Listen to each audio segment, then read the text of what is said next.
नमस्कार बच्चों, आज हम आवर्त बीजी पौधों के पुष्प का एक नामांकित चित्र व उसके विभिन्न भागों के विवरण के बारे में पढ़ने वाले हैं। देखिए, वैसे हमने पुष्प के बारे में 11th में हम पढ़ चुके हैं, फिर भी यहाँ पर हमें इस चैप्टर में इसकी ज़रूरत है, इसीलिए हम एक बार थोड़ा सा इसे रिकॉल करेंगे। देखिए, आवर्त बीजी पौधे एंजियोस्पर्म्स और अनावर्ती बीजी पौधे जिम्नोस्पर्म्स, दोनों में अंतर होता है। आवर्त मैंने आवरण, है ना।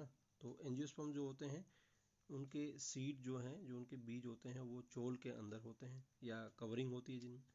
और अनावर्त बीजी जो होते हैं जिम्नोस्पर्म, जिनमें सीड जो होता है, जो बीज होते हैं वो नग्न होते हैं। ये आपने 11th में पढ़ा था, है ना। और एक और डिफरेंस ये होता है कि आवर्त बीजी पौधों में पुष्प बनता है। आवर्त बीजी पादप जो होता है वो पुष्पी पादप है, मतलब इज ए फ्लावरिंग प्लांट है। आवर्त बीजी जो एंजियोस्पर्म्स होते हैं वो फ्लावरिंग प्लांट होते हैं।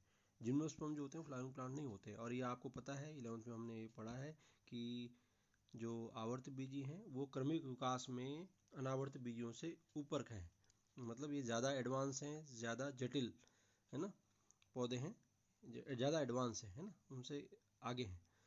तो अब हम बात करेंगे इसमें। और देखिए, पुष्प जो होता है वो इसी में बनता है, जिम्नोस्पर्म से हम पुष्प नहीं देखते हैं। तो और वैसे पुष्प होता क्या है, देखिए आपने प्लांट के बारे में भी पढ़ा होगा कि प्लांट में एक हिस्सा होता है रूट, जड़ का, जो जो ज़मीन के नीचे होता है। एक हिस्सा होता है प्रवोह का, शूट का, जो कि ज़मीन से ऊपर होता है। प्रवोह में जो है वो पत्ते, टहनियाँ वगैरह, है ना, हमें मिलते हैं। ठीक है, तो पुष्प भी एक तरह का प्रवोह है ना, रूपांतरित प्रवोह है, जिसका कार्य क्या है, प्रजनन करना है। और एक कंप्लीट फ्लावर में मुख्य तौर पर जो है 4 अंग होते हैं या 4 चक्र होते हैं। बाहर से अंदर की तरफ कौन कौन से होते हैं ये हमने 11th में पढ़े हैं, एक बार जल्दी से इसको रिकॉल करते हैं, है ना। बाह्य दल होता है ना, जो बाहर बाह्य दल होता है, जो किसका बना होता है, सेपल्स का मिलकर बना होता है, जिन्हें हम बाह्य दल कहते हैं। उसके अंदर दूसरा भाग होता है कोरोला, जिसे कहते हैं दल या पंखुड़ी कहते हैं, जो अलग अलग रंगों की होती है ना। तीसरा भाग होता है पुमंग एंड्रोइशियम। अभी मैं आपको इसका चित्र दिखाता हूँ तो उसमें वो ज़्यादा स्पष्ट हो जाएगा। वैसे ये चित्र हमने 11th में भी देखा है, ठीक है। एंड्रोशियम किसका मिलकर बना होता है, पुंकेसर का, है ना। पुंकेसर क्या है, यह पुष्प का नर जनन अंग कहलाता है। जायांग, जायांग क्या होता है, जायांग किसके मिलकर बनता है, या जायांग जो है पुष्प का जो है मादा जनन अंग कहलाता है। ये किसका मिलकर बना होता है, अंडप का, कार्पेल्स का।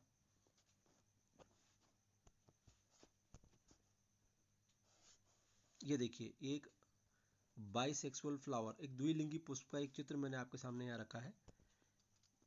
देखिए, एक चीज़ और ध्यान रखिएगा कि जो ये पुष्प है ना, ये मैं कह रहा हूँ द्विलिंगी, तो यानी कि कोई एक लिंगी पुष्प भी हो सकता है, जिसमें अगर मादा अनंग या जनन अंग कोई एक मिसिंग होगा तो वो यूनिसेक्सुअल या एक लिंगी हो जाएगा। ये फिलहाल कैसा पुष्प है जिसमें आप देख रहे हैं, इसमें दोनों चीज़ें हैं। स्टेमन जिसे हम कहते हैं पुंकेसर, और ये अंडप कार्पल, ये दोनों हैं, है ना। तो दोनों है, तो इसका मतलब ये कि पुष्प कैसा हुआ, ये द्विलिंगी हो गया, या उभयलिंगी हो गया, ये भी कह सकते हो आप। तो देखिए, इसके बाद जो मैं बता रहा था आपको, स्टेमन या फिर जिसे कहेंगे हम पुंकेसर, है ना। इसके 2 पार्ट है, एंथर, परागकोश, फिलामेंट, पुतंतु, है ना। अभी अभी मैं आपको इसका आगे नोट्स भी हैं, आप इससे चाहे नोट्स भी बना सकते हैं। कार्पल जो होता है अंडप, उसके भाग हैं स्टिग्मा, जहाँ पर जो परागण आके बैठेगा, ये रहे इसका स्टाइल पोर्शन है ना। और ओवरी, ये वाला पोर्शन क्या कहलाता है, ओवरी, अंडाशय, ठीक है। अब बाहर से अंदर की तरफ आप ले रहे हैं तो सबसे पहले आपको क्या मिल रहा है, सेपल, है ना, बावेदल। उसके बाद आपको मिल रहे हैं पेटल्स रंग बिरंगे। देखिए, ये तो एक तरह से कवरिंग करता है ये, और ये क्या है, एक तरह से ये जो इसका काम क्या हो सकता है पेटल का, पेटल जनरली जो ये जिसे कहते हैं ना परागण में ये सहायता करते हैं, एक तरह से पुष्प को, कीटों को अपनी ओर आकर्षित करने के लिए रंग बिरंगे होते हैं ना। तो और फिर आता है पेटल के अंदर का, अंदर होता है कौन से, स्टेमन्स, ये एक हुआ, ये एक हुआ, ये सारे स्टेमन्स, ठीक है ना। और किस किस के मिलकर बने होते हैं, परागकोश, परागण और फिलामेंट के। इसकी डिटेल अभी और देखते हैं हम। देखिए, ये एक पूरा मैंने चित्र बनाया। अब वो गाइनोशियम जो कार्पल है ना, गाइनोशियम जो कार्पल है, जो हमारा अंडप है, उसका एक ये चित्र है। और एंडोशियम इसको मैं अलग अलग आपको दिखाता हूँ और इसको एक्सप्लेन करेंगे हम। देखिए पुंकेसर, अब हमने देख लिया पुंकेसर। अरे देखिए बहुत सारे पुंकेसर मिलके एंड्रोशियम बनते हैं। मतलब एंड्रोशियम हम पुष्प के नर भाग को कहेंगे। अब नर भाग जरूरी नहीं कि एक ही पुंकेसर का मिलकर, बहुत सारे पुंकेसर भी हो सकते हैं, है ना। जैसे इसमें दिख रहा है, इस चित्र में दिख रहा है आपको कि बहुत सारे पुंकेसर हैं।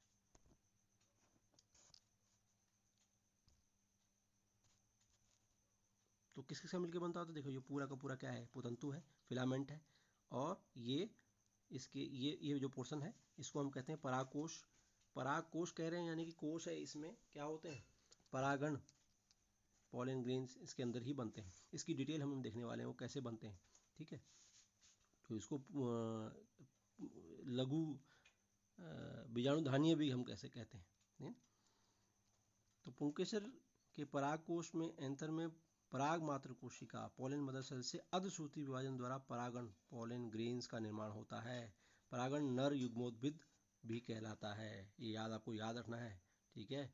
जो ये परागण होता है, जो किसके अंदर बनता है, परागकोश के अंदर बनता है, उसको हम नर युग्मोद्भिद या मेल गेमेटोफाइट भी कहते हैं।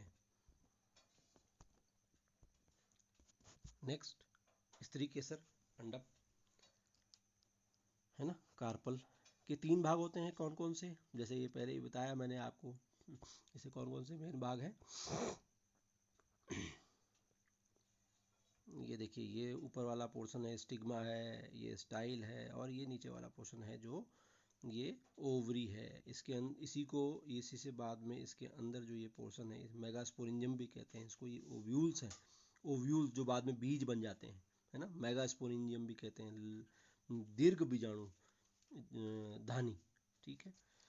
तो ये देखिए अंडाशय, वर्तिका और वर्तिका, ये 3 भाग हैं अंडक के, एक अंडक के। अच्छा ये बात ध्यान रखिए कि हमने 11th में भी पढ़ा था, जरूरी नहीं है कि अंडक एक ही हो, बहुत सारे हो सकते हैं। उसको हम कहेंगे मल्टी कार्पेलरी या बहुअंडपी, है ना। 2 भी हो सकते हैं, तो ऐसी उसको हम पौधे को हम कहेंगे द्विअंडपी, है ना। तो ये अलग हो सकते हैं। किसी में अगर ये सारे मिले हुए होंगे, फ्यूज्ड होंगे, है ना, तो ऐसी ओवरी को हम कहेंगे क्या, सिनकार्पस, है ना। सिनकार्पस ओवरी या अंडाशय इससे हो जाएगा, ठीक है। तो अंडाशय क्या काम है, अंडाशय में बीजांड का निर्माण होता है। अभी हम बीजांड के बारे में डिटेल में पढ़ेंगे। बीजांड का न्यूसिलस की गुरु बीजाणु मात्र कोशिका मेगास्पोर मदर सेल्स से अर्धसूत्री विभाजन द्वारा अगुणित गुरु बीजाणु से मादा युग्मोद्भिद फीमेल गेमेटोफाइट अथवा भ्रूणपोष एम्ब्रायोसाइट का विकास होता है। थोड़ा सा ज़्यादा वर्डिंग हो रही है, आप इसमें ध्यान रखिए कि फीमेल गेमेटोफाइट का विकास अंडाशय के अंदर होता है। अभी इतना याद रखना, ठीक है ना। इसके अंदर जो ये है ना, इसके अंदर होता है, ठीक है। फीमेल गेमेटोफाइट का निर्माण होता है। किस तरह से होता है, किस प्रक्रिया का होता है, ये हम आगे पढ़ेंगे। नेक्स्ट है लास्ट, इसमें तो ये टॉपिक है बेटा कि पुष्प के कार्य क्या क्या हो सकते हैं, ठीक है। पुष्प क्या है, मैंने जैसे बताया, एक तरह से प्रजनन में हेल्प कर रहा है ना। एक रूपांतरित प्रो है। जो हमने अब ये कह रहे हैं हम कि जो ये फूल है या पुष्प है, ये एक रूपांतरित प्रो है, तो इसके जो एक्चुअली पत्तियां जो है ना, वो पत्तियां क्या हैं, यही जो हैं वो सूक्ष्म बीजाणु पण अर्थात पुमंग तथा महाबीजाणु पण अर्थात जायांग होती हैं। उन्हीं पत्तियों में ये समझिए आपकी परागकोश और ओव्यूल या बीजांड या परागण का निर्माण होता है, ठीक है। अधिकांश आवर्त विधियों में परागण की विधियों के लिए पुष्प रूपांतरित होता है। परागण की विधियों में पुष्प रूपांतरित होता है के लिए पुष्प के बाह्य दलपुंज और दलपुंज परागण की क्रिया में सहायक होते हैं, वो हेल्प करते हैं। पुष्प परागण के लिए स्थान प्रदान करते हैं। परागण अंकुरण तथा निषेचन की क्रिया को सफल बनाते हैं, ठीक है। पुष्प में ही उसमें मतलब ये सारी क्रिया पुष्प में होने वाली है। अब चाहे वो कीड़ा जो है वो लेके आएगा, कोई परागण होगा, है ना, वो पुष्प में ही होने वाली है। तो इसको हम डिटेल में देखेंगे। फिलहाल आप ये पॉइंट्स को याद रखिएगा, है ना, आपको लिखने भी है।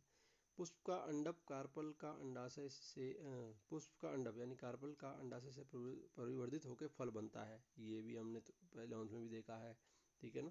जो अंडाशय ही होता है वही बाद में परिवर्तित होकर फल बनता है। ठीक है, और जो ओव्यूल है वो बीज बन जाता है। पुष्प के कुछ भाग जैसे कि बाह्यदल और अंडाशय के रूपांतरण फलों और बीजों के प्रकीर्णन में भी सहायक होते हैं।